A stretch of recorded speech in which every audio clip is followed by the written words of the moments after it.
जाड़े का मौसम है दोस्तों, हर तरफ बर्फ ही बर्फ है और इसी बर्फ का फायदा उठाते हुए स्केटिंग का मजा लिया जाता है। और बर्फ पर ही कई तरह की दुकानें लगी हुई हैं। इस मस्त मौसम में एक बेकरी को दिखाया जाता है। वहाँ पर एक स्पेशल पाई बन रहा है, तो बेकरी का मैनेजर कहता है कि इसको जल्दी से जल्दी डिलीवर करना होगा। यहाँ पे सबसे फास्ट कौन डिलीवर करता है, तो सभी पीछे मुड़कर एक यंग आदमी को देखते हैं और ये है दोस्तों अपनी कहानी का हीरो मैथ्यू। इस बेकरी के सभी डिलीवरी बॉयज जानते हैं कि ये तो तूफान मेल है, मतलब इसके जितना फास्ट और कोई भी नहीं डिलीवर कर सकता। लेकिन वो इतना फास्ट कैसे डिलीवर कर सकता है, ये हमें आगे दिखाया जाएगा। मैनेजर उसको पाई का पार्सल पकड़ाता है तो मैथ्यू बाहर आता है। वहाँ एक घोड़ा गाड़ी के पीछे बिना सवारी के पैसे दिए मस्त लिफ्ट ले लेता है। कुछ दूर पर उतरकर भागता है। वहाँ किसी मिनिस्टर की गाड़ी आने वाली है तो सड़क और लोगों को ब्लॉक किया होता है, पर मैथ्यू को देर हो जाएगी ना अगर वो इस तरह यहाँ फंस गया तो। इसीलिए वो जल्दी से जैसे तैसे अंदर घुसने की कोशिश करता है, पर गार्ड्स उसे पकड़ लेते हैं कि अबे तुझे अलग से बोलना पड़ेगा क्या, दिखता नहीं सभी वेट कर रहे हैं, तू भी कर। और काफी देर हो जाती दोस्तों, मिनिस्टर की गाड़ी बहुत लेट आती है। इस वजह से मैथ्यू को डिलीवरी करने में हो जाती है देर। मैथ्यू को बड़ा गुस्सा आता है और उस मिनिस्टर की गाड़ी पर लगे सिंबल को देखकर उसे बड़ी चिढ़न भी होती है। आखिर वो अपना आइटम डिलीवर कर ही देता है, लेकिन लेट करता है। और क्योंकि ये किसी स्पेशल कस्टमर की डिलीवरी थी जो लेट हो गई, तो उसने मैनेजर से कंप्लेंट कर दी कि भाई तुमने तो जल्दी बोला था, ये लेट हो गया कैसे। तो मैनेजर क्या करता है, तुरंत इसको इसकी सैलरी दो जरा बढ़िया तरीके से। फिर क्या था दोस्तों, बेचारे मैथ्यू को धक्के देकर बाहर निकाला जाता है। अगले सीन में उस मिनिस्टर के बड़े महल जैसे घर को दिखाते हैं और ये देखिए, ये उसकी बेटी, नाम है अलीशा। बहुत ही नरम दिल लड़की है। उसे घर पर ही ट्यूटर के जरिए शिक्षा दी जा रही है। ट्यूटर एक अमेरिकन है और वो अलीशा को इंग्लिश सिखा रही है। फिर लंच टाइम में दोस्तों अलीशा के पिता निकोलाई को दिखाते हैं, जो कि एक मिनिस्टर है। एकदम मतलब खतरनाक वाला इंसान है, जो कट्टर नियमों में विश्वास करता है। ऐसा कि लाइक लड़कियों को कैसे रहना चाहिए, क्या पहनना चाहिए, कितना पढ़ना लिखना चाहिए, ये सारी कैलकुलेशन के हिसाब से होता है यहाँ। और इसी वजह से अलीशा और उसके पिता की उतनी नहीं बनती। अलीशा की माँ अब नहीं रही और पिता ने दूसरी शादी कर ली है। तो ये है दोस्तों अलीशा की स्टेप मॉम। स्टेप मॉम हमेशा अलीशा के खिलाफ निकोलाई के कान भरती रहती है कि अरे तुम्हारी बेटी ऐसी है, तुम्हारी बेटी ऐसी है। अलीशा दोस्तों खूब पढ़ लिख कर एक केमिस्ट बनना चाहती है, लेकिन निकोलाई का मानना है कि लड़कियों के लिए ज्यादा पढ़ाई और नॉलेज अच्छा नहीं होता, क्योंकि फिर वो हमारी जो परंपरा है उनके साथ खिलवाड़ करती है। पता नहीं कौन सी परंपरा है इसकी। वो जल्दी से जल्दी बेटी की शादी करवाना चाहता है ताकि वो अपने पति, बच्चे और घर इन कामों में बड़ी बिजी हो जाए। उसके हिसाब से दोस्तों घर ही औरत की जगह है, उसका दायरा बस इतना है। पर अलीशा कहती है कि मुझे आगे पढ़ना है, यूनिवर्सिटी जाकर रिसर्च करनी है। लेकिन उसकी बात कहाँ निकोलाई मानता है, वो साफ इनकार कर देता है दोस्तों। लेकिन अलीशा नौकरों से कहकर कई सारे बुक्स खरीदकर पढ़ना और लिखना शुरू कर देती है, काफी चीजें सीखना शुरू करती है। दूसरी ओर मैथ्यू एकदम उदास होकर स्केटिंग कर रहा होता है, क्योंकि बेचारे की नौकरी चली गई। असल में ये जो मार्केट है ना, ये एक नदी के ऊपर बना हुआ है और क्योंकि नदी का पानी बर्फ बन चुका है तो लोग इस पर स्केट करके ही एक जगह से दूसरी जगह जाते हैं। एक जगह पर ना मैथ्यू गलती से एक आदमी से टकरा जाता है और उसके हाथ से एक वॉच गिर जाती है, पर वो आदमी उसे नोटिस नहीं करता और तेजी से चला जाता है। पर मैथ्यू उसे उठा लेता है, उस आदमी को देता है, तो आदमी बड़ा चौंक जाता है कि मैं तो बड़ा तेज आया था, लेकिन तुम मुझसे भी तेज यहाँ तक पहुँच गए। तुम काम क्या करते हो? तो मैथ्यू कहता है कि मैं डिलीवरी बॉय हूँ, लेकिन मेरी नौकरी चली गई है। तो वो कहता है कि अरे कौन है वो नालायक जिसने तुम जैसे इतने तेज स्केट करने वाले को नौकरी से निकाल दिया, बताओ। खैर मैं तुम्हें काम दूंगा, आज रात ब्रिज के पास पहुंच जाना, मैं वहां तुम्हें मिलूंगा। दूसरी ओर एक बुजुर्ग आदमी स्ट्रीट लाइट जला रहा होता है। उस टाइम पे इलेक्ट्रिसिटी नहीं आई थी तो सड़कों को रोशन करने के लिए लालटेन जलाई जाती थी। अचानक क्या होता है कि लैडर गिरने लगता है, लेकिन इससे पहले कि वो गिर जाता मैथ्यू उसे पकड़ लेता है। और ये कोई और नहीं दोस्तों, मैथ्यू के पिताजी हैं। उनका नाम है पॉल। पॉल बहुत ही ईमानदार आदमी है। मैथ्यू को हमेशा यही सिखाता है कि बेटा हर काम ईमानदारी से करना, क्योंकि ईमानदारी से कमाया हुआ एक पैसा बेईमानी से कमाए हुए लाखों से ज्यादा कीमती होता है। इसलिए मेहनत करो, इज्जत से जियो। फिर दोनों अपनी बातें करते हुए घर लौट रहे होते हैं। पॉल बहुत खांस रहा होता है, लगता है कोई दिक्कत है उसे। तो मैथ्यू पूछता है क्या हो गया, तो वो भी कहता है कि बेटा बस मामूली सी खांसी है। लेकिन लगता है दोस्तों पॉल की सेहत अच्छी नहीं है। मैथ्यू कहता है कि पापा मेरी नौकरी गई। तो वो कहता है कोई बात नहीं बेटा, हिम्मत ना हारो, दूसरी मिल जाएगी। घर आकर वो मैथ्यू के स्केट्स की धार को जरा तेज करता है। कहता है ये स्केट्स मेरे दादाजी का है, उन्होंने अपने बेटे को दिया और मेरे पिता ने मुझे, मैंने इसको तुम्हें दे रखा है, तो जरा संभाल के रखो। अब एक बात बताओ, इतने अच्छे स्केटिंग शूज होने के बावजूद तुम लेट डिलीवरी कैसे हो गई तुमसे? तो मैथ्यू कहता कि पापा मेरी गलती नहीं थी, अरे रोड ब्लॉक हुआ था, मैं कहाँ से जाता वहाँ। तो पॉल कहता ठीक है गुस्सा मत करो, जल्दी दूसरा काम ढूंढ लो, ट्राई करो। दूसरी ओर अलीशा की स्टेप मॉम निकोलाई से कहती है कि कब तक बेटी को घर में बिठा के रखोगे, जल्दी से जल्दी इसके हाथ पीले करो, बस इसकी शादी हो जाए और बच्चे पैदा हो जाएं, फिर इसको पढ़ाई में दिलचस्पी नहीं रहेगी और न ही इसको पढ़ाई का वक्त मिलेगा। निकोलाई भी उसकी बात मान जाता है दोस्तों और बेटी के लिए लड़का देखने लग जाता है। दूसरी ओर मैथ्यू उस ब्रिज के पास जाता है जहाँ उस आदमी ने मैथ्यू को बुलाया था। वहाँ पर पता चलता है कि ये एक पॉकेट मार गैंग है और मैथ्यू को जिसने बुलाया था उसका नाम है एलेक्स। उसके साथ एक और पॉकेट मार है जिसका नाम है ड्यूक। मैथ्यू कहता है चोरी करना तो गलत बात है, पर वो कहते हैं कि हम कोई गरीबों से चोरी थोड़ी ना करते हैं, हम बस उन्हीं का पॉकेट और बैग मारते हैं जो कि अमीर हैं, जैसे बड़े बड़े ऑफिसर्स, मिनिस्टर्स, बिजनेसमैन वगैरह। और चोरी भी बड़ी नहीं होती, छोटी मोटी चोरियां करते हैं। पर मैथ्यू अभी भी कंफ्यूज्ड है कि छोटी हो या बड़ी चोरी तो चोरी है, ये काम मैं नहीं कर सकता। वहाँ अलीशा की सेवा में लगी हुई उसकी नौकर, जो कि अलीशा के लिए एक सहेली की तरह है, वो आईने से पूछ रही होती कि मेरी शादी किससे होगी, मेरा राजकुमार कैसा दिखेगा, जरा मुझे बताओ। अब अलीशा को उसकी ये हरकतों पे बड़ी हंसी आ जाती है, तो वो कहती है हंसी मत, सच में इस आईने में होने वाले पति का चेहरा दिखता है। मेरे दादा दादी भी इसी तरह एक दूसरे को देख पाए थे, मेरे पेरेंट्स भी इस तरह मिले थे, आप खुद ट्राई कीजिए। तो अलीशा कहती नहीं, मुझे इसमें कोई इंटरेस्ट नहीं है, तुम कर लो जो करना है। वहाँ दोस्तों एलेक्स और उसके दोस्त मैथ्यू को कन्विंस करने की बड़ी कोशिश करते हैं कि तुम भी गैंग में शामिल हो जाओ, बहुत ही अच्छी कमाई होगी, सोचकर बता देना हमें जल्दी। तभी रास्ते में मैथ्यू निकोलाई का वही सिंबल देखता है जो उसने उस दिन उसकी गाड़ी में देखा था। मैथ्यू बताता है कि इसी मिनिस्टर की वजह से उस दिन मैं लेट हुआ। तो एलेक्स कहता है कि चलो कुछ करते हैं, तभी इन मिनिस्टर जैसे लोगों को अकल आएगी कि इनकी वजह से आम जनता को कितनी तकलीफ हो रही है। सभी के सभी दीवार टाप कर अलीशा के घर में घुस जाते हैं। अलीशा तो अपने कमरे में अकेली होती है और मैथ्यू उस सिंबल को खराब करने के इरादे से ऊपर बालकनी में चढ़ जाता है। अलीशा सोने से पहले आईने के सामने रखे हुए उस कैंडल को बुझाने जाती है, तो उसे मैथ्यू का रूप उस आईने में दिख जाता है। अब अलीशा को लगता है कि कहीं मेरी सहेली की बात सच तो नहीं हो गई, कहीं मुझे मेरे होने वाले पति का चेहरा तो नहीं दिख गया। वो बालकनी में जाकर देखती, लेकिन मैथ्यू साइड में छुपा होता है। तभी अलीशा के हाथ में रखा हुआ दिया मैथ्यू को लग जाता है और उसके हाथ पे आग लग जाती है। अलीशा तो घबराकर अंदर भाग जाती है दोस्तों और मैथ्यू नीचे कूद जाता है, पर वो बच निकलते हैं। फिर अगले दिन अलीशा दांत ब्रश कर रही होती है और तभी उसकी सहेली पूछती, क्या बात है, आज आपका चेहरा खूब चमक रहा है, कहीं कल रात को उस आईने में आपको आपका राजकुमार तो नहीं दिखा दिया? अलीशा शर्मा कर कहती है, अरे कुछ ऐसा ही समझ लो। तो सहेली कहती है, जरूर वो कोई राजकुमार होगा या फिर आपके पापा जैसे बड़े मिनिस्टर का बेटा होगा। अलीशा कहती, नहीं वो तो बहुत ही मामूली दिख रहा था यार। अगले ही दिन दोस्तों निकोलाई पुलिस ऑफिसर्स की एक मीटिंग बुलाता है और उन्हें बताता है कि इस शहर में एक खतरनाक पॉकेट मार घूम रहा है, हर तरफ से शिकायतें आ रही हैं। उनमें से पीटर नाम का एक ऑफिसर उस गैंग को पकड़ने के लिए कई सारी तरकीबें बताता है। ये लोग असल में एलेक्स की गैंग की बातें कर रहे हैं दोस्तों, और अगले ही सीन में दिखाते हैं कि एक बिजी मार्केट में किस तरह एलेक्स और उसके साथी स्केटिंग करते हुए आते जाते अमीर लोगों के बैग्स, पॉकेट्स और कीमती चीजों को पलक झपकते बड़ी तेजी से मार लेते हैं। काफी शातिर हैं ये लोग वैसे।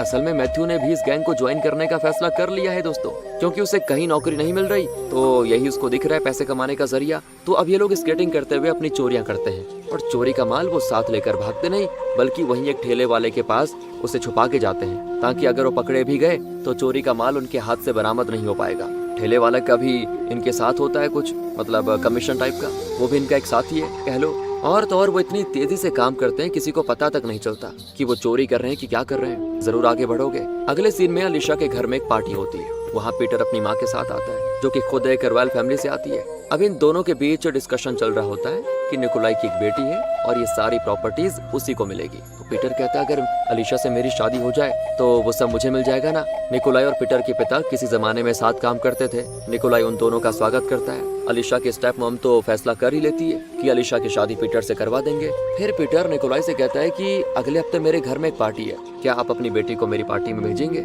मतलब वो इनडायरेक्टली अलीशा का हाथ मांग रहा है। निकोलाई और उसकी वाइफ तुरंत मान जाते हैं, क्योंकि उनको तो छुटकारा चाहिए बेटी से।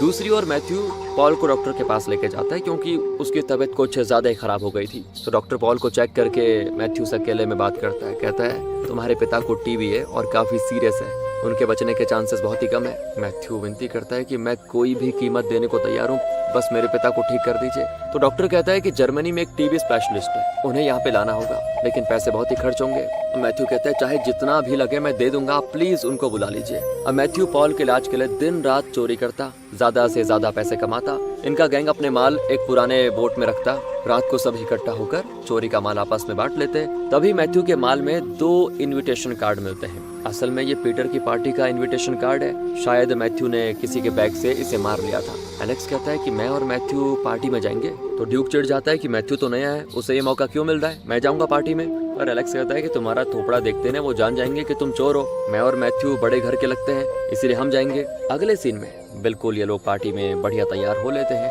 दूसरी ओर अलीशा तैयार होकर पार्टी के लिए निकल रही होती है। मैथ्यू और एलेक्स पार्टी में आ जाते हैं। मैथ्यू को ना थोड़ा डर लगता है क्योंकि चारों ओर पुलिस है। एलेक्स कहता है कि चेहरे पर डर नहीं दिखना चाहिए, ध्यान रखिएगा। जो डर गया ना मर गया समझो। एकदम कॉन्फिडेंट रहो यार, एक्टिंग करो बढ़िया वाली। तो बाहर कुछ लोग स्केटिंग कर रहे होते हैं। ये दोनों भी उनके साथ स्केटिंग करने लगते हैं और करते करते चोरी भी करते हैं। इसी बीच अलीशा और उसकी ट्यूटर पार्टी में आ जाती है। एक आदमी उनका स्वागत करता है। पीटर तो एक स्पेशल स्केटिंग परफॉर्मेंस देता है। फिर कपल स्केटिंग शुरू होती है। पीटर अलीशा को बुलाता है और स्केटिंग के दौरान वो उसे इम्प्रेस करने की कोशिश करता है। उसकी खूबसूरती की तारीफ करता है और कहता है कि मैं तुमसे शादी करना चाहता हूँ। पर अलीशा को ना उसका एटीट्यूड बिल्कुल भी अच्छा नहीं लगता। एक ही बार तो मिले हैं, इतनी जल्दी कैसे डिसाइड कर लिया तुमने, कहती है वो। कहती मैं तो तुम्हारे बारे में ज्यादा जानती भी नहीं। इसी बीच एक आदमी पीटर को किसी अर्जेंट काम से बुलाता है तो उसको जाना पड़ जाता है। वो पीटर को बताते हैं कि सर पार्टी में आए लोग शिकायत कर रहे हैं कि उनके बटुए कीमती घड़ियां वगैरह चोरी हो गई है। हमें लगता है वो पॉकेट मार गैंग पार्टी में घुस आई है। इसी बीच अलीशा स्केटिंग करते हुए जा रही होती है तो एक जगह फिसलकर गिरने वाली होती है, पर एंड टाइम पे मैथ्यू उसे पकड़ लेता है। अलीशा को देखकर वो चौंक जाता है कि ये तो अरे उसी मिनिस्टर की बेटी है। अलीशा भी उसे पहचान जाती है कि तुम वही हो ना जो मेरी बालकनी में चढ़े थे। मैथ्यू कहता है देखिए आपकी वजह से मेरी नौकरी चली गई, इसीलिए गुस्से में मैं आपके सिंबल को डैमेज करने आ गया। मेरी जगह आप होती तो यही करती। मेरा और कोई भी गलत इरादा नहीं था। तभी कुछ लोग कह रहे होते हैं कि हमारी चीजें चोरी हो गई है और ये सुनकर मैथ्यू कोई चीज छुपा लेता है जो उसने चुराई थी। अलीशा तो समझ जाती है कि ये भी उन चोरों में से एक है जो यहाँ पे चीजें चुरा रहे हैं। और मैथ्यू फिर क्या करता, वो सीधे भागने की कोशिश करता है। लेकिन अलीशा कहती है एक मिनट रुको, अगर तुम मेरा एक काम करोगे तो मैं तुम्हारे बारे में किसी को नहीं बताऊंगी, सुनो पहले। कहकर वो मैथ्यू को एक जगह का नाम बताती है और कहती है कि अगर तुम कल नहीं आए तो मैं सच में पुलिस को खबर कर दूंगी वहाँ पे। मैथ्यू कहता है प्लीज ऐसा मत करना, मैं कल जरूर आऊंगा। इतने में दोस्तों एलेक्स भी आ जाता है और दोनों एग्जिट की ओर भागते हैं। वहाँ गार्ड्स पूछते हैं कि अंदर से इतनी आवाज क्यों आ रही है, क्या बात है। तो मैथ्यू कहता है कुछ नहीं, दो लोग आपस में अपने कुत्ते लाए थे, दोनों खो गए, इसलिए उनको ढूंढ रहे हैं। आप गेट बंद कर लीजिए वरना कुत्ते भाग जाएंगे। इस तरह कोई बकवास रीजन बताकर दोनों रफू चक्कर हो जाते हैं। वो अपने अड्डे पर पहुंचते हैं और आज की चोरी का माल निकालते हैं। तो बढ़िया सा वसूल कर लिया था उन्होंने आज, और इसे सेलिब्रेट करने के लिए वो जाते हैं क्लब में। वहाँ तो मस्त शराब पीकर मैथ्यू लेट में घर आता है। पॉल पूछता है बेटा आजकल तुम्हारा चाल चलन मुझे कुछ ठीक नहीं लग रहा, क्या बात है? तुम मेरा दिया हुआ स्केटिंग शूज भी नहीं यूज कर रहे हो, क्या बात हो गई? मैथ्यू कहता है पापा इस नए काम के लिए मुझे नए शूज खरीदने पड़े, उस पुराने वाले से मेरा काम नहीं चला। कहकर पॉल को ना बहुत सारे पैसे भी देता है। कहता है कि अपने इलाज के लिए रख लीजिए। और तो और उसके मुंह से शराब की बू भी आती है। पॉल समझ जाता है कि मैथ्यू जरूर कोई गलत काम कर रहा है, शराब भी पी रहा है, पैसे भी दे रहा है, तो इतने पैसे आ कहाँ से रहे हैं इसके पास। कहता है बेटा एक ही दिन में किसी काम में इतने सारे पैसे नहीं मिल सकते, जरूर तुम कुछ गलत कर रहे हो। और नशे में था मैथ्यू तो वो कबूल कर लेता है कि हाँ मैं अमीरों की चोरी करता हूँ। तो उसके पापा कहते हैं बेटा तुम जो भी कर रहे हो ना उसे छोड़ दो। मैं जानता हूँ कि तुम मेरे इलाज के लिए ये सब कर रहे हो, लेकिन धोखाधड़ी से आए हुए पैसों से मैं नहीं बच पाऊंगा। भगवान से तो डरो बेटा, वो हमारी सारी हरकतें देख रहे हैं। तो मैथ्यू गुस्से में कह देता है कि मुझे विश्वास नहीं है आपके भगवान पे। तो बस अब यहाँ पे पॉल उसको थप्पड़ मार देता है। कहता है कि आइंदा तुम्हारे लिए इस घर में कोई जगह नहीं है, निकल जाओ यहाँ से। मैथ्यू भी चला जाता है। दूसरी ओर निकोलाई पीटर से पूछ रहा होता है कि अगर तुम जैसे पुलिस ऑफिसर के घर में चोरी करने की उस गैंग की हिम्मत आ गई है तो फिर आम जनता के बारे में क्या ही कहें। पीटर कहता है कि सर इस बारे में मेरे पास एक पक्का प्लान है उन्हें पकड़ने का। कहकर वो अपना प्लान बताता है कोई। और यहाँ मैथ्यू ने अभी तक जो पैसे जमा करके रखे थे वो सभी ले जाकर वो डॉक्टर को देता है और कहता है कि आधे से ज्यादा मैं दे चुका हूँ, बाकी का पैसा बहुत ही जल्द ला कर दे दूंगा। आप जल्दी से उस जर्मन डॉक्टर को यहाँ पे बुला लीजिए, मेरे पिता का जल्दी से जल्दी इलाज शुरू करवाइए। अलीशा दोस्तों यहाँ जैसे तैसे अपने घर से निकल जाती है और एक जगह पे पहुंच जाती है जहाँ उसने मैथ्यू को बुलाया था। वो मैथ्यू का हाथ पकड़कर उसे एक बिल्डिंग के अंदर लेकर जाती है। तब जाकर वो बताती है कि मैं हायर स्टडीज के लिए यूनिवर्सिटी जाना चाहती हूँ, लेकिन यूनिवर्सिटी जाने के लिए मुझे या तो अपने पेरेंट्स की परमिशन चाहिए या फिर पति की। मेरे पापा तो मुझे पढ़ने नहीं देंगे, इसीलिए मैं तुम्हें अपना पति बताने जा रही हूँ। तुम्हें मेरे पति की एक्टिंग करनी पड़ेगी। मैथ्यू चौंक जाता है, लेकिन उसे अलीशा की बात माननी पड़ती है। दोनों अंदर वेट कर रहे होते हैं। आखिर अलीशा को अंदर बुलाते हैं। वहाँ एक बड़े से फॉर्मूला को सॉल्व करने को कहा जाता है। अलीशा उसे बढ़िया से सॉल्व कर देती है। तो प्रोफेसर हैरान रह जाता है कि ये सब तुमने कैसे सीखा। अलीशा कहती है कैसे, बुक्स के जरिए सीखा। और वो काफी इम्प्रेस हो जाता है और इंटरव्यू पैनल में सभी उसको यूनिवर्सिटी में एडमिशन देने के लिए मान जाते हैं। लेकिन इसके लिए दोस्तों अलीशा के गार्डियन की परमिशन चाहिए।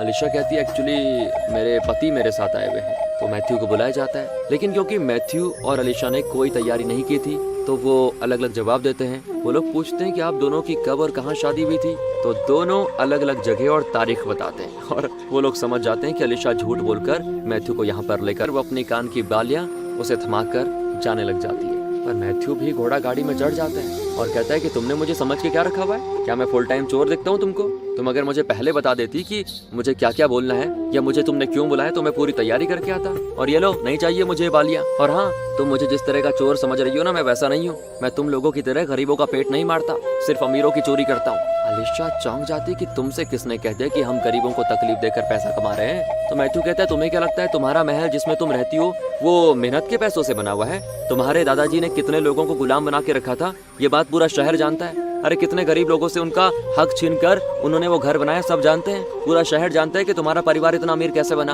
और तुम्हारे पिता मिनिस्टर कैसे बन गए। अलीशा कहती है हाँ, तुम्हारी बात भी सही है, लेकिन मैं वैसी नहीं हूँ। मैथ्यू कहता है तो मैं भी वैसा नहीं हूँ जैसा तुम समझती हो। वैसे तुम यूनिवर्सिटी में पढ़ना क्यों चाहती हो? अलीशा कहती है मैं केमिस्ट्री में बहुत ही पसंद करती हूँ, मुझे उसमें रिसर्च करना है और नई नई दवाइयों का आविष्कार करना है। एक ऐसी दुनिया चाहती हूँ जहाँ सभी लोग एक समान हो, सभी को निःशुल्क शिक्षा और मेडिकल फैसिलिटीज मिले।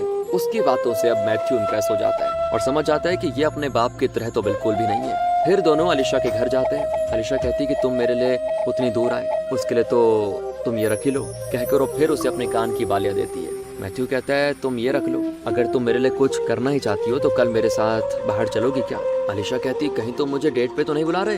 तो मैथ्यू कहता नहीं नहीं नहीं, हाँ कुछ ऐसा ही समझ लो। अलीशा को भी मैथ्यू पसंद आने लग गया था, लेकिन कहती है कि आज बड़ी मुश्किल से मैं बाहर निकली हूँ, कल फिर बाहर नहीं आ पाऊंगी, लेकिन हाँ किसी न किसी दिन मैं तुम्हारे साथ जरूर शहर में घूमने जाऊंगी। कुछ दिन बीत जाते हैं। क्रिसमस के शाम को निकोलाई की वाइफ उसे एक कार गिफ्ट करती है जो कि हाल ही में मार्केट में आना शुरू हुई है। अलीशा के लिए वो एक पिंजरा देती है जिसमें वो अपना खरगोश रख सके।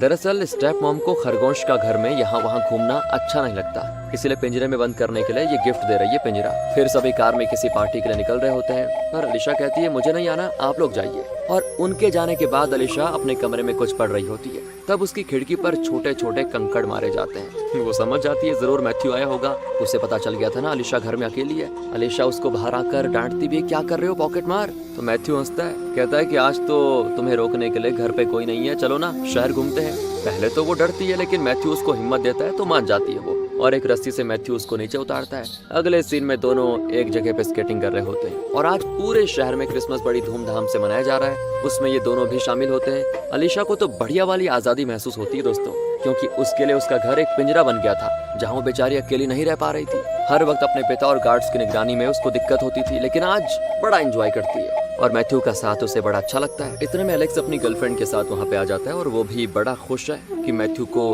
अलीशा मिल गई। फिर वो क्लब जाते हैं, लेकिन अलीशा और मैथ्यू शराब नहीं पीते। तभी एलेक्स अलीशा को केमिस्ट्री का कोई बुक गिफ्ट करता है, कहता है कि मैंने एक आदमी से चुराया था, सोचा तुम्हारे काम आएगा, इसे मेरा क्रिसमस गिफ्ट समझ के रख लो। सभी हंसकर बातें कर रहे होते हैं, लेकिन ड्यूक जो कि मैथ्यू से काफी जलता है, वो मैथ्यू और अलीशा के बारे में कोई गलत बात कह देता है और गुस्से में मैथ्यू कहता है कि चलो अलीशा से माफी मांगो, लेकिन ड्यूक नहीं मानता, तो इनके बीच हो जाती लड़ाई दोस्तों।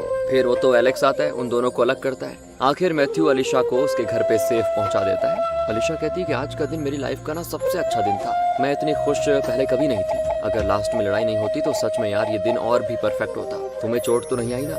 मैथ्यू कहता नहीं नहीं, और फिर दोनों किस कर लेते हैं। अगले दिन मैथ्यू और उसका गैंग मार्केट में चोरी का काम शुरू कर देते हैं। तभी दोस्तों एक वाइन शॉप के आगे एक आदमी बहुत सारे पैसे लिए चिल्ला रहा होता है कि मुझे पूरी दुकान खरीदनी है, मेरे पास बहुत पैसा है। ये देखकर मैथ्यू के गैंग उस आदमी से पैसा चुराने का प्लान बना रहा होता है, लेकिन वो नहीं जानते उनके लिए पुलिस का बिछाया हुआ ये एक जाल है और वो आदमी एक पुलिस ऑफिसर है दोस्तों। पीटर गाड़ी के अंदर से इन चीजों को देख रहा होता है। अब उस आदमी की हरकतें देखकर एलेक्स और मैथ्यू को शक होता है। उन्हें लगभग पता चल जाता है कि जरूर कोई उन्हें फंसाने की कोशिश कर रहा है, लेकिन ड्यूक को लगता है कि ये उसका टैलेंट दिखाने का अच्छा मौका है और वो कहता है कि तुम लोगों को नहीं आना तो मत आओ, मैं तो उसके पूरे पैसे लूट कर रहूंगा। कहकर वो चला जाता है, लेकिन पकड़ा जाता है और पुलिस ऑफिसर तुरंत उसके हाथ में हथकड़ी लगा देते हैं। ड्यूक बचने की बहुत कोशिश करता है, लेकिन बुरी तरह फंस जाता है दोस्तों। मैथ्यू उसको बचाने जाता है और ड्यूक की हथकड़ी का चेन अपने स्केटिंग शूज से काट देता है। फिर दोनों तुरंत वहाँ से भागते हैं। काफी खतरनाक चेजिंग होती है। इसी बीच इनका वो ठेले वाला साथी पकड़ा जाता है। मैथ्यू और ड्यूक को एक जाल में फंसाने की कोशिश की जाती है, लेकिन मैथ्यू उछलकर उस जाल को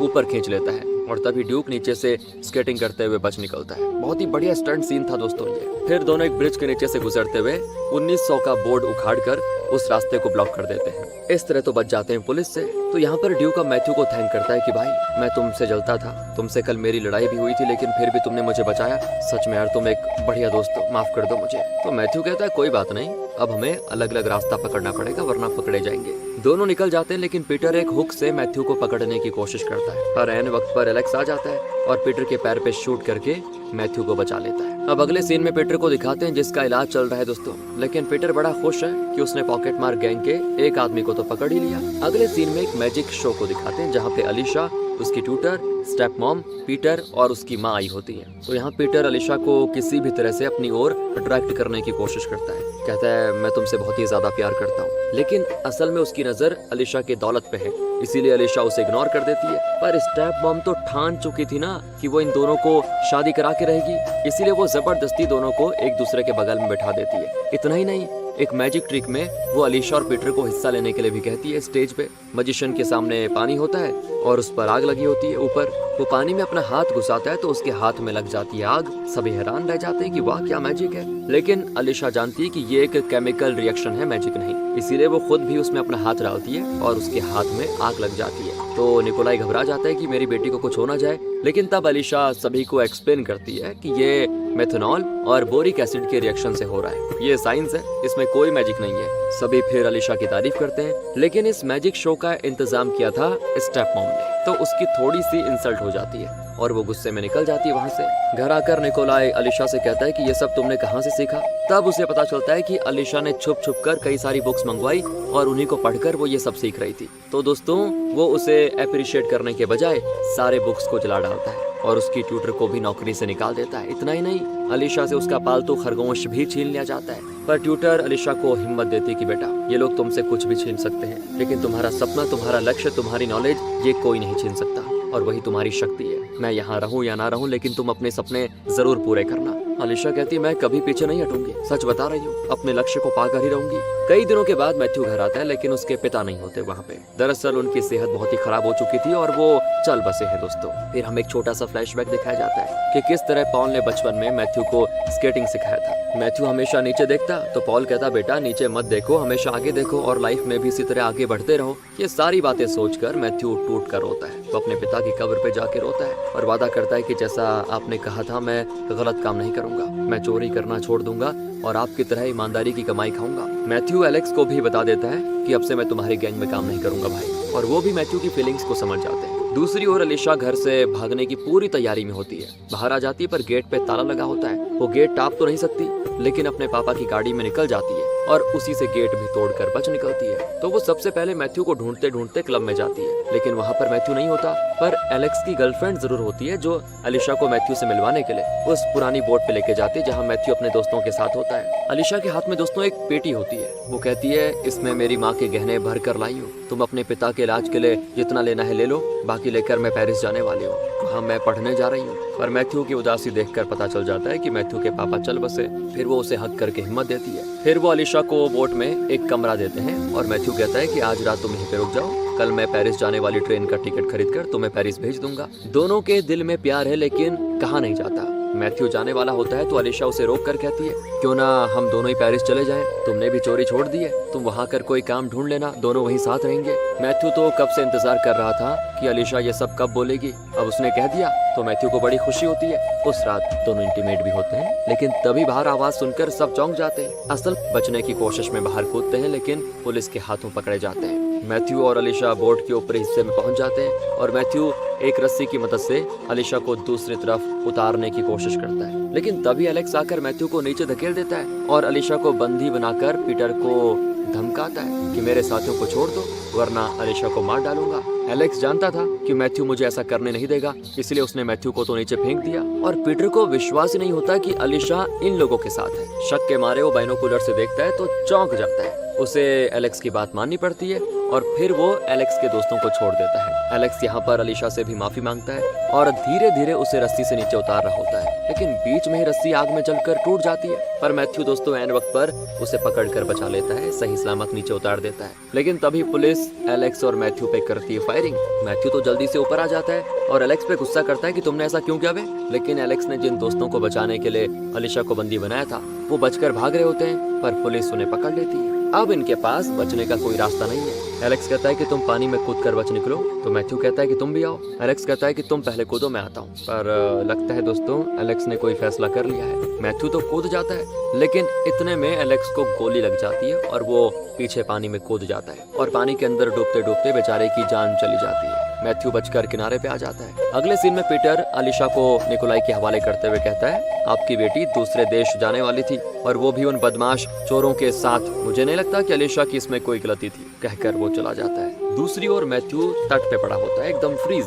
कुछ मछुआरे आते हैं, उसे उठाकर डॉक्टर के पास लेके जाते हैं, जिनसे मैथ्यू के पिता का इलाज किया गया था वही। डॉक्टर उसे CPR देता है और उसे होश में लाने की बहुत ही कोशिश करता है, लेकिन कोई फायदा नहीं होता। अब डॉक्टर को तो ये लगता है कि वो कोमा में चला गया, बचेगा नहीं। लेकिन तभी किस्मत से मैथ्यू को होश आ जाता है। मैथ्यू को होश आ जाता है तो डॉक्टर तो एकदम से बौखला जाता है। मैथ्यू ने अपने पिता के इलाज के लिए डॉक्टर को जो रकम दी थी उसे वो अब मैथ्यू को लौटाते हुए कहता है कि मैंने सुना तुम्हारे पिता का देहांत हो गया, इसीलिए ये पैसे तुम ही रख लो। लेकिन मैथ्यू उसमें से पेरिस जाने के 2 टिकट खरीदने के पैसे लेकर बाकी रकम डॉक्टर को हक करने के बहाने उसी के पॉकेट में रख देता है। असल में ये चोरी का माल है दोस्तों, और पॉल ने कहा था कि बेटा ईमानदारी की कमाई खाओ, तो मैथ्यू ये पैसे नहीं लेना चाहता। उसे लगता है कि डॉक्टर इस रकम का किसी जरूरतमंद के लिए इस्तेमाल कर सकता है। दूसरी ओर अलीशा चलती फिरती लाश की तरह जी रही होती है। एक ओर उसे मैथ्यू की फिक्र है कि पता नहीं उसके साथ क्या हुआ होगा, तो दूसरी ओर उसे पढ़ाई करने का सपना भी है जो पूरा करना है, लेकिन वो टूटता हुआ दिख रहा है। बहुत दुखी है बेचारी।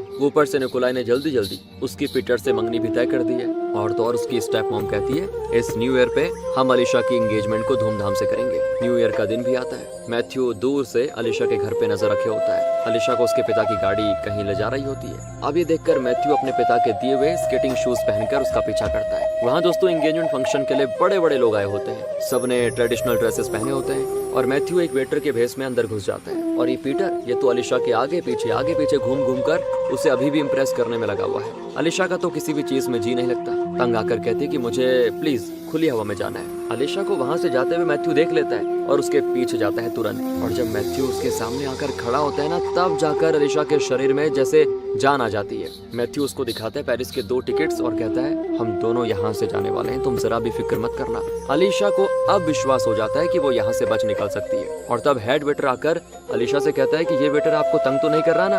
अलीशा कहती नहीं, ऐसी कोई बात नहीं है, आप जाइए। उसके जाने के बाद दोनों वहाँ से चुपके से निकल जाते हैं, लेकिन 2 टिकट्स में एक वहीं पे गिर जाता है, जिसे वो नोटिस नहीं करते। दोनों दीवार टाप कर बाहर निकल आते हैं। मैथ्यू अलीशा के लिए एक जोड़ी स्केटिंग शूज लाया था। अलीशा उसे पहन लेती है और दोनों निकल पड़ते हैं। पार्टी में अब अलीशा को ना पाकर पीटर उसको ढूंढने लग जाता है, तो हेड वेटर उसे बताता है कि मैंने अलीशा को एक वेटर के साथ देखा था, और उस जगह पे पेरिस का एक टिकट भी पड़ा होता है, जिसको देखकर पीटर समझ जाता है कि अलीशा पक्का मैथ्यू के साथ भाग गई है। उसे पहले से शक तो था कि अलीशा को मैथ्यू से प्यार है, लेकिन फिर भी वो जबरदस्ती अलीशा से शादी करना चाहता था। खैर वो उन दोनों को रोकने के लिए अपने घोड़े पे निकल पड़ता है। दूसरी ओर अलीशा और मैथ्यू रेलवे स्टेशन पहुंच जाते हैं और पेरिस की ट्रेन में चढ़ भी जाते हैं, लेकिन तब वो नोटिस करते हैं कि यार टिकट तो खो गया है एक। इसी बीच पीटर टिकट लिए वहाँ पे पहुंच जाता है और मैथ्यू उसे देख भी लेता है। वो अलीशा से कहता है कि तुम अंदर रहो, मैं अभी आया, कहकर जैसे वो नीचे उतरता है और TTR से कहता है कि चाहे कुछ भी हो जाए उस लड़की को नीचे उतरने मत देना, उसे कैसे भी करके पेरिस पहुंचा देना।